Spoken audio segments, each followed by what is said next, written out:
Welcome everyone to the GLF Climate. We are back again, this time at COP27.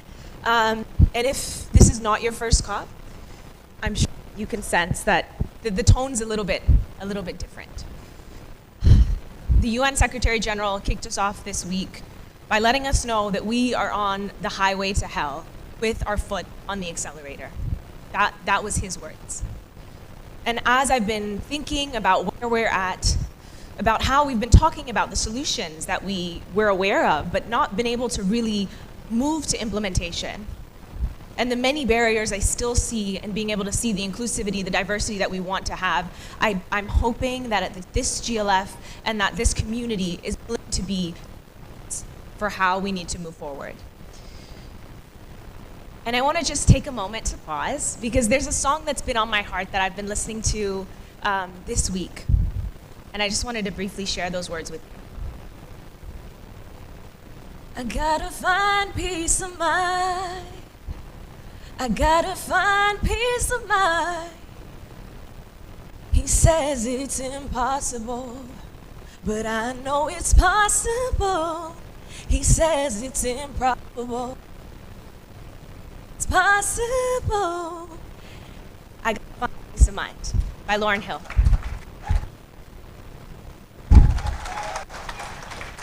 So I hope today, to some degree, we're able to find that peace of mind in this community. And we're going to kick it off. Let me go ahead and switch mics. Check. All right. We're going to kick it off this plenary talking about what do we do now? What can we do now? And I'm really pleased to be able to introduce to you the Minister of Environment from Egypt, Yasmin Fouad, who's here with us, who's been working on this COP, who's been seeking to take that next step forward from Glasgow and try to deliver real results.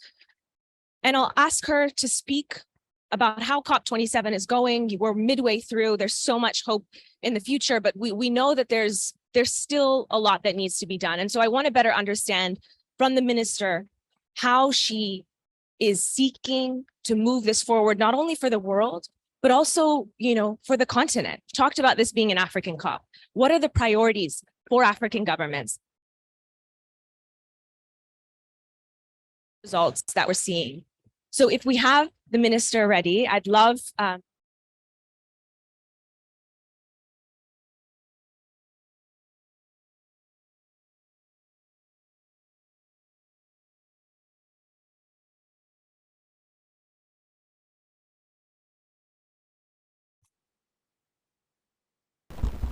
Good morning, everyone.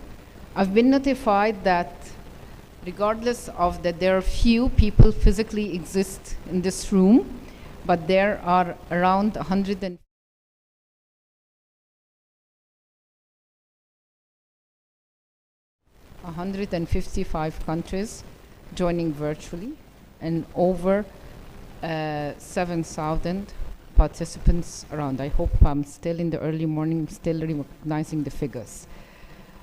It is my pleasure to give some insights to the Global Landscape Forum. And there would be some questions in this room why a Minister of Environment would leave a COP and come to that venue to give some remarks on a landscape forum. But that's very core of what we're talking about here. The idea of the COP, this COP, COP27, which is a COP for implementation, is to think more of a holistic approach. We will not be able to ensure in this world, in 2022, where there is the crisis of food security, if we're not taking care of our lands and we're not taking care of our people and connecting our people to their lands. And from that perspective, thank you. And from that perspective, I wanted really and was eager to join you here today. Three important messages when we come here to Sharm el-Sheikh that I hope we would be able to leave Sharm el-Sheikh with those being translated actually on the ground. A COP for implementation that has the slogan for just an ambitious transition would simply mean that we need to move from policy to practice. As I have read from the different papers prepared to me from the staff, that the Global Landscape Forum has that very objective. It has chapters around the world. So many people are engaged that are linked to that.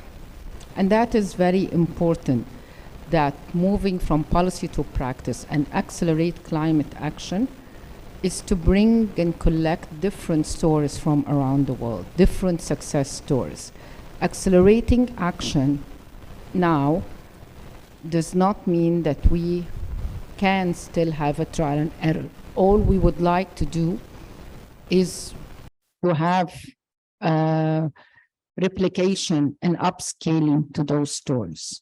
So I would like to ask the Global Landscape Forum to submit to the COP27 presidency those stories that are there from the ground that could be replicated and upscaled. And I have the venue to do so, which is the Biodiversity Day that will take place on November 16. Second message. As part of the COP27 presidency and being COP27 envoy, Egypt has been very keen to look into the needs of the global south. And that's very important, especially Africa.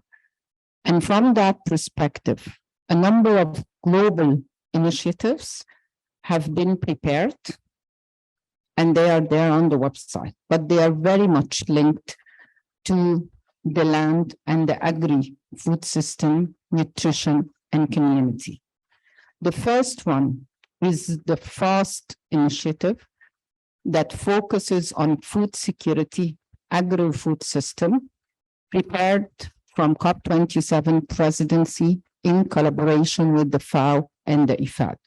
And it looks at knowledge sharing, capacity building, modeling and success stories of different farmers around the world and how best they can combat climate change and really reduce the degradation to the lands that ensure their sustainably livelihood approach. The second one is I Can. I Can is an initiative that focuses on the nutrition, how we are dealing with the food that we eat. Are we able to change our practices?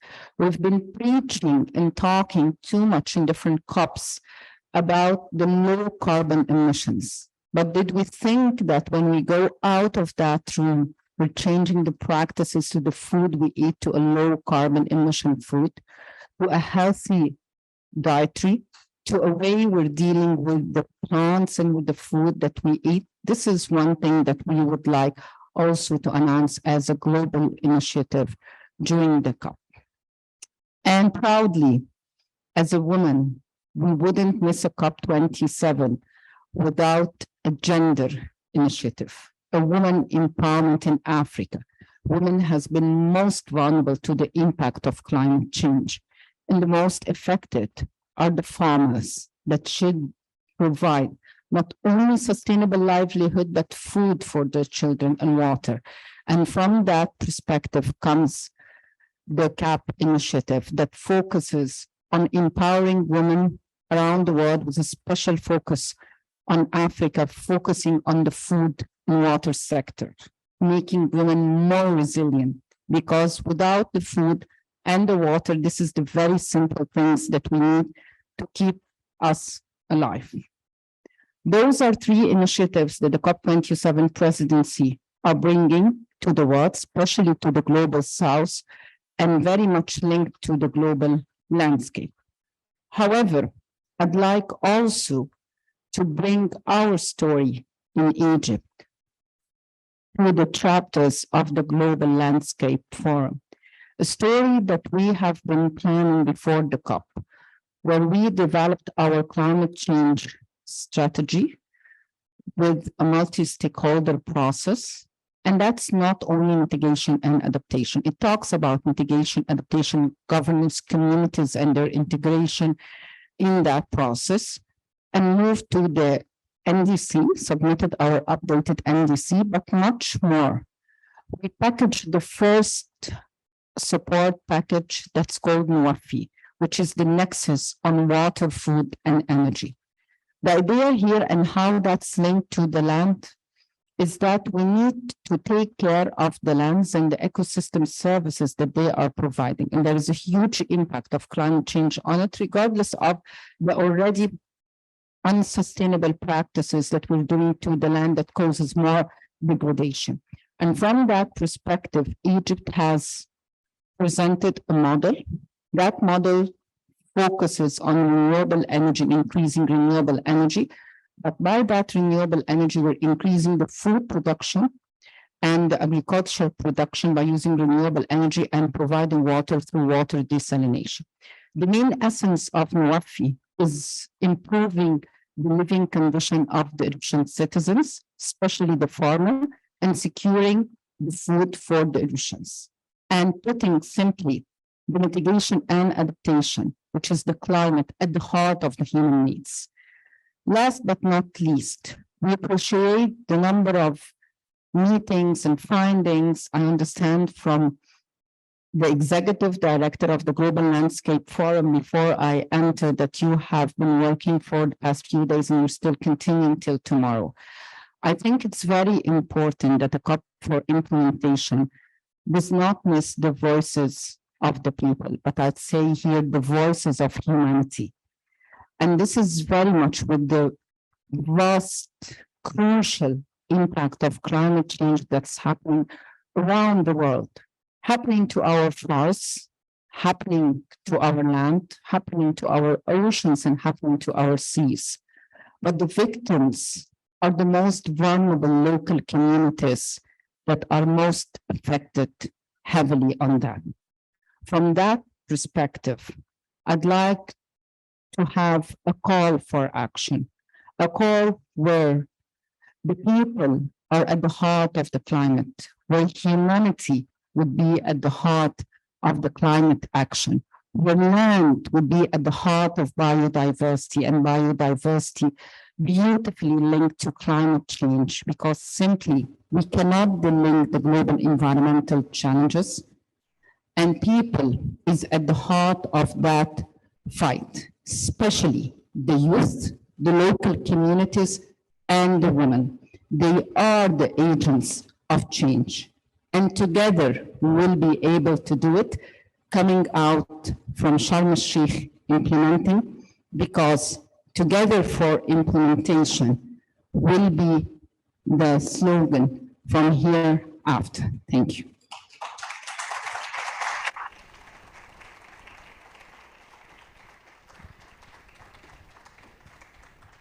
Wow, that was incredible. Thank you so much. I see our online community is excited for that unprecedented opportunity to bring our contributions from our local chapters to the Young Restoration Stewards to COP27. Thank you so much, Minister. Dr. Fouad.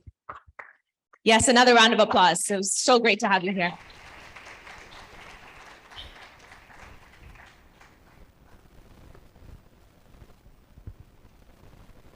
We've certainly had a call to action, and I hope we take that to heart and we deeply reflect on the role that we can all play in pushing our governments and in pushing for homegrown solutions. At this time, we have an opportunity to hear from two more keynote speakers who are going to provide us two different perspectives. One from the Indigenous leaders, Indigenous knowledge, and the insights that we can bring in, and we must bring in order to take climate action equitably and effectively. And another from a leading scientist who can speak to where we are at and what more needs to be done. So I'm seeing now that if you are in the room, translation headsets will be brought to you as our next speaker will be speaking in Portuguese.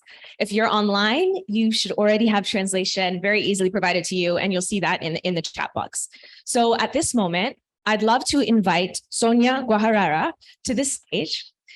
Sonia is a Brazilian indigenous leader, and it's actually great timing because she'll be able to speak to this most recent election, which we were all very grateful to see, and talk about what are the opportunities now. What does this mean for indigenous peoples at the global South and the world? What can we do now? Sonia, the floor is yours.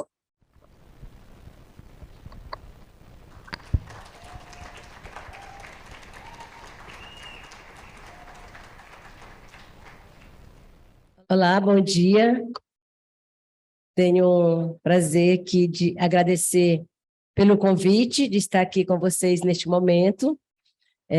Sou Sônia Guajajara, venho do Brasil, estamos também acompanhando a delegação brasileira e para nós é muito importante participar desse diálogo que fala, né, o que podemos fazer agora.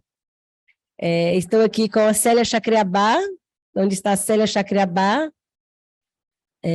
também uma indígena brasileira que foi eleita agora como deputada federal no Brasil. Bom, participar da Conferência do Clima é sempre um desafio, porque nunca que há um espaço suficiente para a participação dos povos indígenas. E não é possível mais que aqueles que mais protegem, aqueles que são os verdadeiros guardiões e faz a proteção da Mãe Terra, né, não sejam ouvidos, não estejam participando nos espaços de decisão. Então, a gente chega na COP sempre para ocupar outros espaços alternativos, assim como este, que permite a nossa participação e garante a escuta. Nós precisamos fazer uma incidência para que nós, povos indígenas, e também a juventude, as mulheres, possam estar presentes nos espaços de tomada de decisão. Para se cumprir os acordos globais, os tratados internacionais que são firmados no âmbito da Conferência do Clima, é preciso que haja as políticas subnacionais e a implementação local, onde está aqueles que vivem no dia a dia, defendendo, mas que são os mais impactados. No Brasil, nós estamos num momento muito importante. Estamos saindo agora, né, de 4 anos tenebrosos que foi o governo Bolsonaro. Conseguimos eleger Lula, presidente Lula, para garantir a nossa democracia brasileira. E nós, povos indígenas, tivemos a nossa contribuição para derrotar Bolsonaro neste momento. Nos organizamos e lançamos uma bancada indígena. E com a bancada indígena, nós, enquanto Articulação Nacional de Mulheres, nós lançamos também a bancada do COCA. E como resultado, tivemos 2 mulheres indígenas eleitas. Então, compondo a bancada do COCA, Sônia Guajajara aqui em Célia Chacriabá. Porque nós entendemos que também faz parte dessa estratégia para provocar uma mudança de consciência, uma mudança de comportamento e da forma de consumo, está também dentro das instituições, dentro do sistema. Se é ali que toma decisões, então é ali que a gente também precisa estar. São 522 anos no Brasil de ausência, de negação da presença indígena, mesmo o país sendo originariamente indígena. Então, nós tomamos essa decisão de participar da disputa eleitoral para que a gente possa levar essa cosmovisão dos povos indígenas, para que a gente possa levar o conceito de território para o mundo, entendendo o território como o território água, o território floresta, o território mares e oceanos, o território terra. Se nós não protegermos agora, se a gente não agir agora, não é somente o futuro que está em jogo, mas as nossas vidas.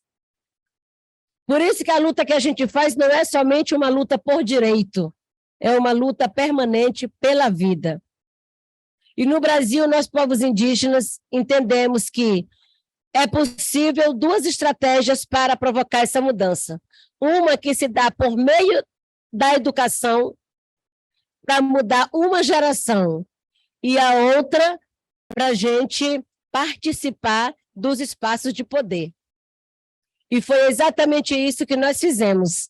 Tivemos essa ousadia de formar essa bancada, de fortalecer a participação das mulheres indígenas, para que a gente possa abrir caminhos, para que essa voz possa aumentar, para que a representação indígena possa ocupar também outros espaços.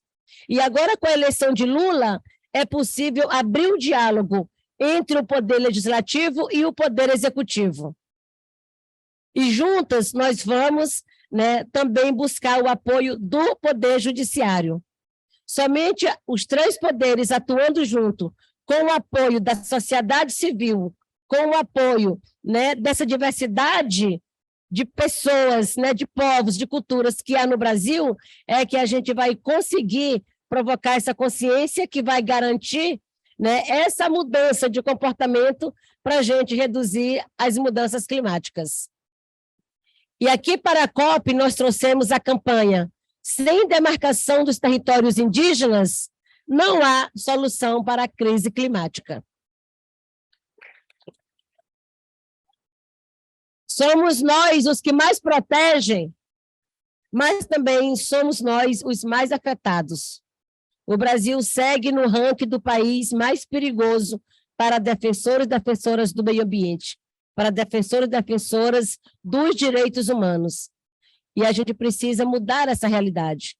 Nós precisamos fazer com que o governo garanta a segurança para os guardiões dentro do seu território. E nós, enquanto, agora, parlamentares no Brasil, não estamos preocupadas somente em aprovar novas leis, mas articular para que as leis que já existem sejam implementadas, sejam efetivadas. De que adianta ter uma Constituição tão bonita, tão completa, e garantir o direito à educação, garantir o direito à saúde, garantir o direito à moradia, se esses direitos não chegam na prática a fazer um efeito na vida das pessoas. Quando se fala de direitos, muita gente já nem quer mais lutar por direito. Porque de que me vale ter um direito escrito se eu não tenho acesso a ele? De que vale nós termos um direito à moradia e nós temos mais de 30 milhões de pessoas que não têm casa no Brasil? De que adianta ter uma Constituição que garante o direito à alimentação e mais de 30 milhões de pessoas que não têm acesso à alimentação? 60 milhões de desempregados no Brasil. Então, é preciso fazer com que esse direito escrito aconteça, seja efetivado na prática. E somente garantindo esses direitos, as pessoas vão poder voltar à sua consciência para pensar na proteção do meio ambiente. Porque se você fala em proteger o meio ambiente, se a pessoa não tem o que comer, não tem onde morar, ele não considera a questão ambiental como prioritária, porque ele tem outras prioridades. Então, é preciso garantir o acesso a políticas públicas, de comida, de moradia, de saúde, para que as pessoas possam sentir também que o meio ambiente é uma urgência. Entendendo o meio ambiente como um lugar que se vive, um lugar que se mora. Não pensar o meio ambiente sempre lá na Amazônia. Tem que pensar o meio ambiente a partir do quintal da sua casa, da sua rua, do seu bairro. E por isso é importante também uma mudança na projeção da construção das cidades. Pensar sempre, como preservar, como garantir os parques públicos para que as pessoas também tenham acesso, a uma natureza. Hoje, quando se pensa meio ambiente, se pensa sempre, lá onde estão os territórios indígenas, lá onde está, a zona rural.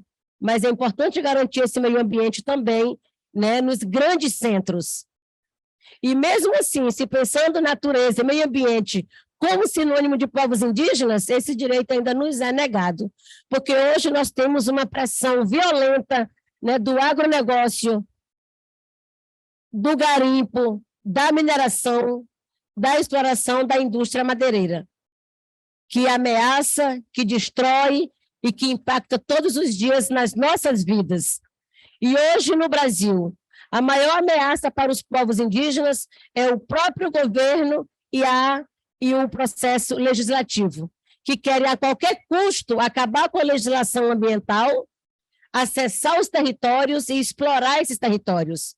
E ainda olha os territórios indígenas como áreas improdutivas, porque só olham a natureza, só olham o meio ambiente, só olham a mãe terra como lucro, como ganância, para atender a Bolsa de Valores, para atender o capitalismo. Mas nós queremos aqui falar de valores, e não de preço, não de lucros. Porque se não houver uma biodiversidade protegida, se não houver a cultura, os direitos culturais, né, dos povos garantidos, toda a biodiversidade também está ameaçada. É importante relembrar sempre que nós, povos indígenas, somos 5% da população mundial e 82% da biodiversidade protegida no mundo está dentro dos nossos territórios. Não porque há uma política efetiva de proteção, mas porque nós protegemos com o nosso próprio modo de vida. E muitas das vezes pagando com a nossa própria vida. Então, é muito importante que os que mais defendam tenham também os seus direitos respeitados, tenham também o direito de participação nos espaços de decisão. Muito obrigada.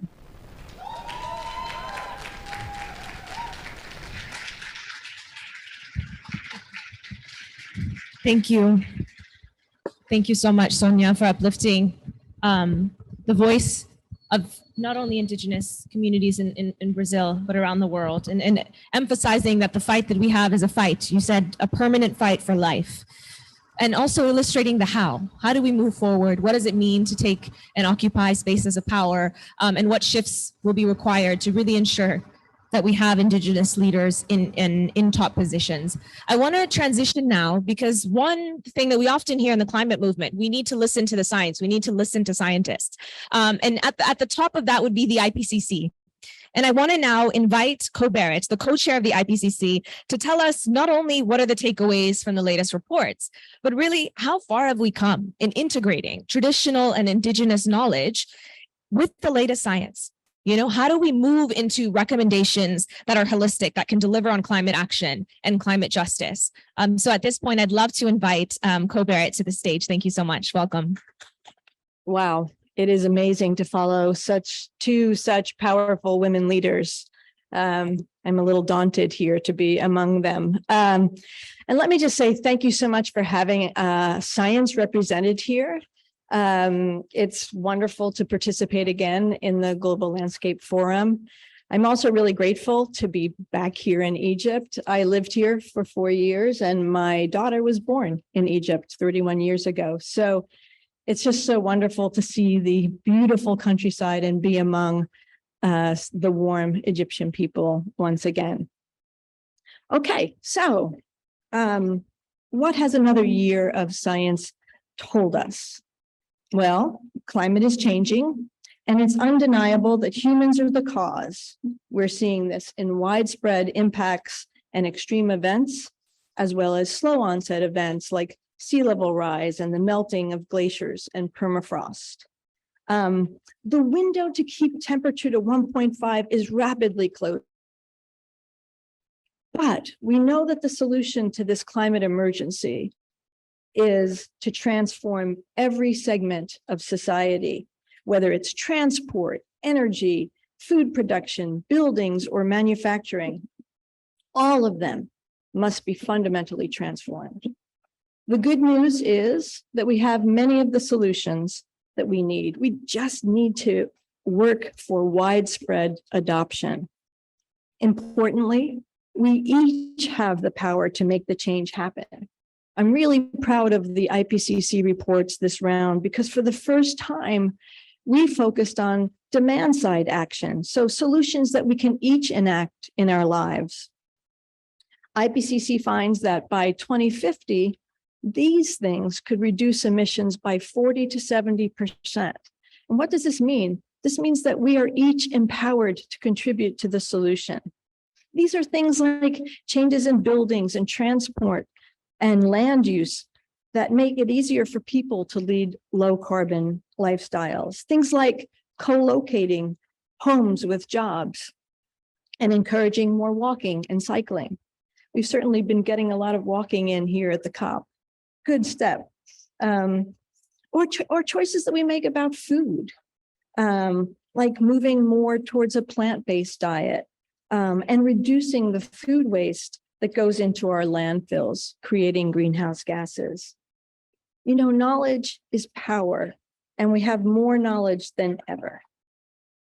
Speaking of knowledge, I'm so happy to follow Sonia, who talked about the importance of Indigenous knowledge. And I'm proud of the way that the IPCC is integrating traditional Indigenous knowledge with the latest science. With each report, we try to do a better job. And this report, in this cycle for the Working Group 2 report, which is focused on vulnerability and impacts and ways to adapt, we had more Indigenous representatives than economists authoring the report. We have a far way to go, but it's important that we are making some strides in this regard. And why is this important? It's important because we know that Indigenous communities are among the most vulnerable, but they also know the land the best and must be consulted as we craft our adaptation and mitigation solutions, if they are to be at all sustainable. From my own experience working with Indigenous peoples in the US, I know this means engaging them right from the start, when we're setting the questions, when we're setting the plans in place, because we sometimes even miss the framing if we don't bring them in right from the start. But we have to do more. I want to close by just focusing briefly on how to deliver on action and climate justice. The IPCC is clear. These go hand in hand. We have to act at every level in every way. IPCC tells us that every fraction of a degree of warming matters. This means creating and feeding solutions that make us each feel like we are making a difference, to get past the idea that the problem is too big to solve, that we have no influence as an individual on this large problem. I believe action begets hope and feeds a virtuous cycle. But we have to bring everyone along. Programs and actions must consider climate justice. I'll just say, if you had told me 5 years ago that my government in the US would be talking about climate justice, I would not have believed you. But we are, and we're not only talking about it, we're actually investing in it. We're building incentives into our massive climate spending plan that assists the most vulnerable and underserved. Innovative approaches like ensuring that apprentices are trained in every program that is delivering on climate solutions, so that we can build the skills to transform society at all levels, in all communities. Things like financial incentives to invest in low-income communities. But it's not just in the US. This is a recognition everywhere that climate justice is core to meeting our ambitious climate goals. We have to work hard to make solutions affordable and available for all, including women, as the minister helped to remind us this morning. So that's just a brief overview of what we say in the IPCC. Thank you so much for having me, and I look forward to the conversations that continue here.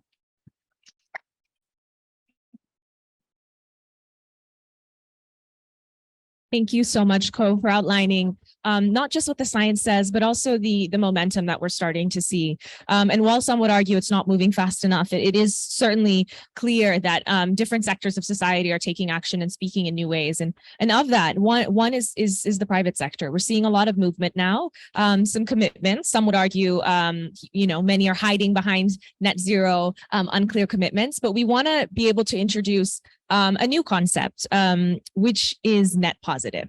So we have the opportunity now. We'll have another keynote from Paul Pullman. He's an author and a businessman, former CEO of Unilever, and of course, a real supporter for climate action. And we wanted to hear from him. What does net positive mean?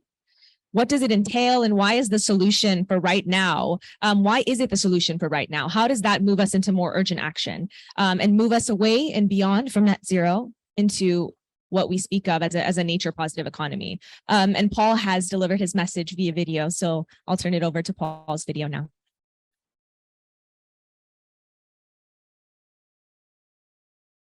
Well, hello, everybody, and thanks to the Global Landscapes Forum for hosting today's event, including its partners, the governments of Germany and Luxembourg, the Global Environmental Fund, and Folur.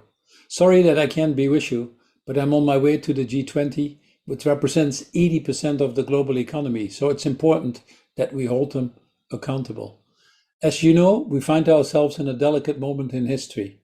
Achieving the Paris Agreements or the Sustainable Development Goals are only possible with an urgent transformation in our food systems and our relationship with the natural world. Agriculture alone is responsible for over 1/3 of greenhouse gas emissions, but it's also the primary driver of poverty, of biodiversity loss, of inequality. And it doesn't have to be. What is exciting is that it actually can also be 30% of the solution if we get it right. We've already passed the point, I believe, where the cost of not acting is actually bigger than the cost of acting. And that makes it such an attractive proposition for business and governments alike. Biodiversity loss and climate change, both closely related, are already costing us well over $12 trillion a year. If nothing is done, the cost could go up to $16 trillion by 2050 alone. We have the technology, we have the funds, in my opinion, to turn this around. And study after study shows that the 12 trillion costs can actually become 4 trillion positive benefit in our food and land use systems only if we make it sustainable. Unfortunately, whilst it is 30% of the solution, it's only attracting about 3% of the global funding. And that's a little bit bizarre because probably this is the area where we get the biggest bang for our buck. Every dollar invested has a potential $15 return. And more importantly, it can be done immediately with limited capital spending. But the issue is we're simply not moving fast enough. The job to be done is clear.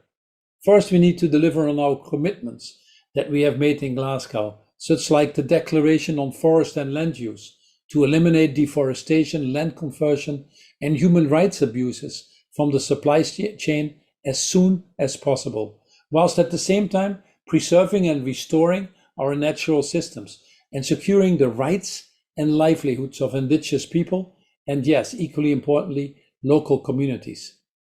We need to reject measures that undermine our food system's resilience, reduce the pressure on our land, reduce waste, for example, or scale down the use of bioenergy feedstocks. We need to invest in measures to promote soil fertility, soil health, recycling, nutrients, using resources efficiently. And last but not least, we need to repurpose environmentally harmful agricultural subsidies. Now, this is not easy, and it requires the involvement from the private sector above all. And this is why we wrote the book Net Positive, How Courageous Companies Thrive by Giving More Than They Take. I've long argued that companies need to be givers and not takers in this world. We have well overshot our planetary boundaries. And because of that, the only acceptable method to run our companies, the only way to deliver our business models, is to think regenerative, restorative, reparative. So that is what we call nature positive business solutions. That is why we wrote this book, Net Positive, to help courageous companies thrive, to help courageous companies arrive profits by fixing the world's problems, not by creating them. If CSR, corporate social responsibility, is about being less bad, and if net zero is about doing no harm, then net positive is about being a regenerative business, leaving our world in a better place than we found it, and profiting as a result. Making their own commitments, and increasingly working with governments and civil society to drive these broader changes is now more than ever needed. In Glasgow, 140 heads of state from countries well over 90% of the world's forests committed to work together to halt and reverse forest loss and land degradation, and do that by 2030. Here in Sharm el-Sheikh, the Forest and Climate Leaders Partnership will help enhance the delivery of these Glasgow commitments, to scale ambition and to find innovative solutions to shift global systems of production. And GLF, I believe, plays a bit of pivotal role, if I may say, in raising this collective ambition. Your mission is more critical than ever. We need integrated land-based solutions that put people at the center of this transition. That is above all about livelihoods and about, yes, human beings. Collective action across the industry and the whole value chain. Public and private partnerships to create the tipping points. And nothing better than seeing the private sector set the bar higher on nature-based solutions, just as they did, in my opinion, on climate. Leadership is more than ever needed in Sharm el-Sheikh. We call it in our book courageous leadership. Leaders willing to take responsibility for their total impact in the world. Leaders willing to set ambitious targets that science demands, not targets they can get away with. Leaders, frankly, that have the courage to work in broader partnerships and go well beyond the interest of their own companies alone. Leaders that above all understand that by putting the interest of others ahead of their own, they're also better off themselves. Now is the time to forget tempering our hopes with realism. Now is the time to temper our realism with hope. This is a battle which humanity still has everything to play for, and one we dare not lose. Transforming ourselves, our companies, our society through these transformative partnerships with humanity at the center are now more needed than ever. But above all, it starts with ourselves.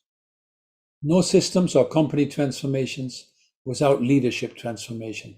As Rumi, the 13th century poet from Iran, said, "Yesterday I was smart, I tried to change the world. Today I'm wise, I'm changing myself." Have a wonderful panel, and thank you very much.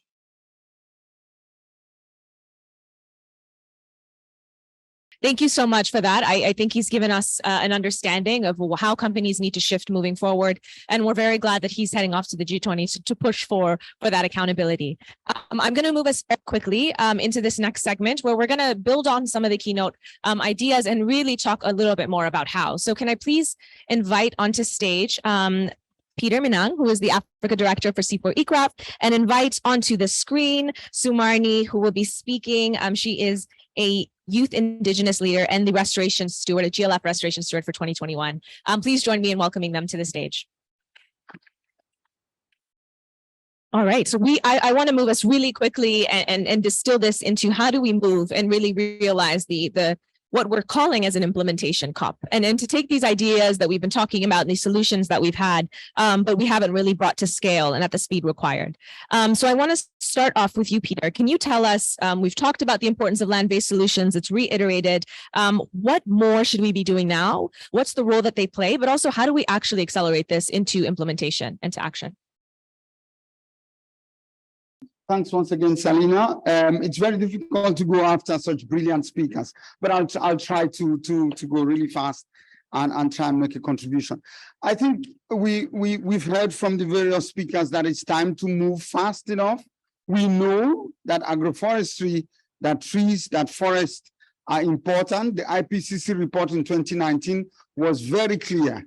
The top 3 response options, within those, agroforestry, improving soil organic carbon, and forestry were really the top in terms of low cost, relatively large benefits for mitigation, for adaptation, for desertification, land degradation, and food security. So we all know that. But why is it that if agroforestry is such the least cost option established in the science, we have not been moving forward? I think it's because we haven't been doing it for 50 years in the right way. And one of the things, I'll just start with the fact that we need to begin to look at land as part of people's lives. We need to end what I call green poverty. And what do I mean by green poverty? Is the situation where we've done all the restoration in the landscapes. We have a lot of green trees, we've protected forests, but the people remain poor. They'll go back and they'll cut down the forest and they'll make money out of it. So we need to begin to think about transformative approaches at landscape level where people are actually able to protect the forest, they can become stewards, and they would also be able to, connect the trees that they plant, the agroforestry systems that they make through commodities, through, food, into a lifestyle. A lot of you have had coffee this morning. Probably that coffee came from forest coffee in Ethiopia. But you probably don't know that these people don't make a living income out of the coffee that you were drinking this morning. If they don't, then how do you get the viable forest coffee? We need to begin to transform. We need to connect those people to the landscapes, to the green economies at the highest level with enough diversification. That's, I think, probably one of our biggest challenges. That's how we need to do things differently in the implementation that we need to have. I think the second point that I wanted to make is that we know that investing in trees and forests is probably the most profitable investment for climate resilience, especially for poor people. Have we been doing it the right way? Maybe not. And the reason is, for most tree activities, in the first 2 years, there is almost nothing, no benefits in terms of productivity, in terms of living.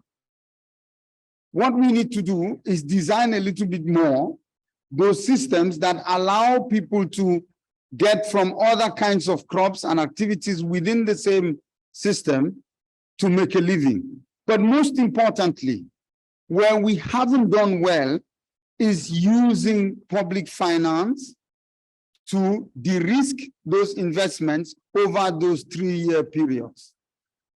That 2-year, 3-year gap period, we need to use public finance to de-risk the investment.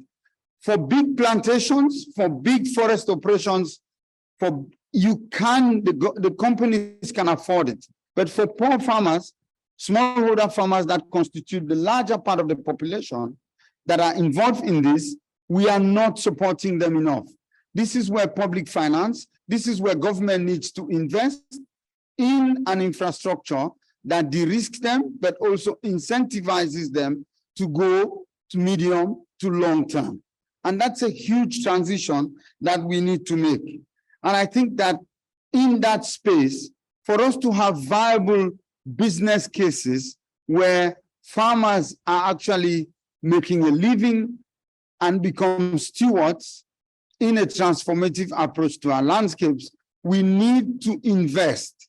In the same way we've built agricultural extension systems, in the same way we've built forestry extension systems over time, we need to invest in business extension systems that help those small farmers develop viable business cases of trees, of forests, and of all of the agroforestry activities that they are having. I rest my case there, but I think that's where we need to be moving forward to accelerate the transformation that we need in landscapes and in green economies for climate resilience. Thank you. Thank you so much, Peter, for outlining those different pathways. It's really important for us to take lessons very clearly, and I think to speak very clearly. So I'm going to ask the next two speakers to be able to really tell us, we know that there are great things that are happening on the ground. We know that there are small NGOs working with young people, having local community leadership, but we need to see this at scale. So can you tell us, first off, what are you seeing in terms of positive climate action by youth-led and community-led organizations? And how can they really be supportive? How can we trigger what we speak of as positive social tipping points so that we can truly have these communities leading the way? Over to you. I'm from Indigenous Dayak Ngaju. I'm also one of the leaders in my community. And something that I see in my Indigenous Dayak community in Kalimantan, Indonesia, we have a culture that we call handaps, or translate as work together to help each others. We usually practice handap when a community members has an event in his house and wanted to open land for farming. Everyone will help him. We come together, giving him energy, support, money, or food. We really have a strong sense of togetherness, and I believe this is one of the most important foundations for our community climate adaptation. Currently, in Kalimantan, my hometown, we are facing numerous ecological disasters driven by climate change and exploitation of our natural resources for coal, palm oil, and timbers. Devastating forest fires and flooding have become annual issue in my hometown. However, during this difficult time, I see the true meaning of handap. I witness how my community come together to give support, to help each other restore and protect the ecosystem. When the forest fire blazings in 2019, I was in the front line too. I see many indigenous and youth and local communities stand in the front line fighting back the fires with simple machines and their unique technique of making canal fire blockings. And they frequently use their own money to buy the machine and pour gasolines. Fighting fires, particularly pit fires that burn underground, is extremely difficult. I know this because I also fight the fire at the times. We really young people in Palangkaraya to do everything that we could do. Every day we distribute mics to affected area, fight fire alongside the local firefighter, and provide free medical cares in the rural area. After the fires, the issue is not done when the fire stop burning. There are millions of hectares of forest that become degraded, and at the time the community comes against together to restore the forest. They use their own unique knowledge by knowing which species of the tree that can grow, the best grow in the area, and many times the initiatives work silently. No one know about that. Even though we do everything to protect our ecosystem, but still so many people still blame us for the fires and climate change issue, because we have the slash and burn traditions. However, slash and burn is our unique method of fires control because it creates frequent small burns that can prevent ecosystem instead big fire instead of and encourage forest regenerations. We do understand the ecological process. We have our unique traditions, knowledge, understanding the natures. We see the forest as our not only source of money and food, but also our history that connect us to our ancestor. We see our future, we see the life, like the bird, like the orang utan, and nature and medicines plant. And we see the connections of the lands. And I think understanding the forest, the meanings of the forest, and building connections to the lands can drive people to really do more to protect the forest, which is the solutions for the climate change that we're currently facing now. And that also our biggest drive to engage more indigenous youth and local community to join our force in forest restorations. So if you ask me, what can we do to engage more community in climate action? I think first we have to make an equal partnership where we understand the knowledge of the community. We also recognize it and also implements the knowledge, the wisdom, and the conscience, and to establish and to propose the projects. And also, I think one of important thing also supporting the many silent grassroots movement, because by giving like financial for the small community and small grassroots movement, you can contribute, you can help them to do more, such as purchase water machines to extinguish fires, or buy more seedlings and monitor the forest from the illegal logger that we are also a big issue now. And that's all. Thank you. Thank you so much, Sumarni. Thank you for showing us really what needs to be done to change mindsets, but also to be able to support the work that's being done that is really beneficial and is really moving it forward. So I am really appreciative of your time, and I'm excited that you're joining us for the rest of the day in the conference. And I want to move now to just quickly wrap up with Sonia to be able to hear from you. What is the message that world and business leaders need to hear? We need to transition to a nature positive economy. We heard from Sumarni as well that it's important to integrate the experiences and the cultures and to spread the insights and wisdom of indigenous groups. So I want to hand over to you really to close us out with a clear call to action to leaders at COP27. And for this, the audience, you'll need your translation headsets. You can move to, I think, channel 4 for Portuguese. Bom, acho que primeiro, vindo do governo, é a garantia e implementação de políticas locais que valorize os modos de vida e também subsidie essa agricultura, né, ou as iniciativas locais que são já praticadas pelos povos indígenas. Da parte das empresas, é muito importante que haja um diálogo e um direito à consulta livre, prévia e informada. Né? A consulta livre, prévia e informada é um direito garantido, porém, nem sempre ele é respeitado. E nesse momento que o mundo clama por uma solução para conter a crise climática, é muito importante que haja esse diálogo entre diferentes atores, né? Povos que estão ali no chão, empresas e governos.